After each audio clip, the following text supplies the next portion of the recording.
Viernes, 16 de agosto de 2024. Materia constitucional. Tesis jurisprudenciales y aisladas. 1 de 1.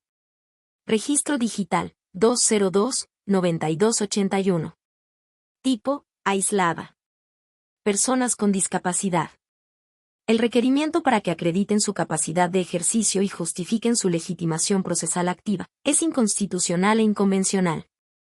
Hechos. En amparo indirecto se reclamó la resolución de segunda instancia, en la que se ordenó dejar sin efectos la sentencia definitiva, reponer el procedimiento y requerir a uno de los coactores para que en el plazo de 10 días exhibiera un certificado médico expedido por institución pública, con el que acreditara que podía gobernarse por sí mismo y con ello justificar su legitimación procesal activa para comparecer a juicio por propio derecho, apercibido que, de no hacerlo o resultar incapaz, se sobreseería y se dejarían a salvo sus derechos para que los hiciera valer conforme a derecho procediera.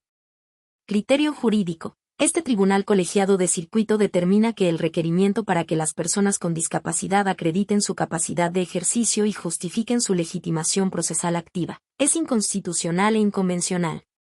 Justificación. El cuestionamiento de la capacidad de ejercicio de una persona, como condición para acreditar su legitimación procesal activa y, en consecuencia, acceder a un juicio, constituye un acto estigmatizante y discriminatorio que demerita la dignidad humana e impone una carga adicional desproporcionada para las personas con discapacidad que ya se encuentran en una situación de vulnerabilidad, derivada de su propia condición.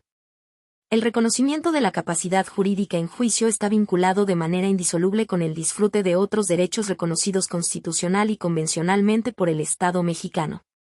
Por tanto, dicha determinación viola los derechos humanos a la igualdad y a la no discriminación, a la legalidad, a la seguridad jurídica y de acceso efectivo a la justicia reconocidos por los artículos 1, 14, 16 y 17 de la Constitución Política de los Estados Unidos Mexicanos, en relación con los derechos humanos a la expresión de la voluntad, a la autonomía y al reconocimiento de la capacidad jurídica, previstos en los artículos 5, numerales 1, 2 y 3, 12, numerales 1, 2 y 4, y 13, numerales 1 y 2, de la Convención sobre los Derechos de las Personas con Discapacidad. Segundo Tribunal Colegiado en Materia Civil del Primer Circuito.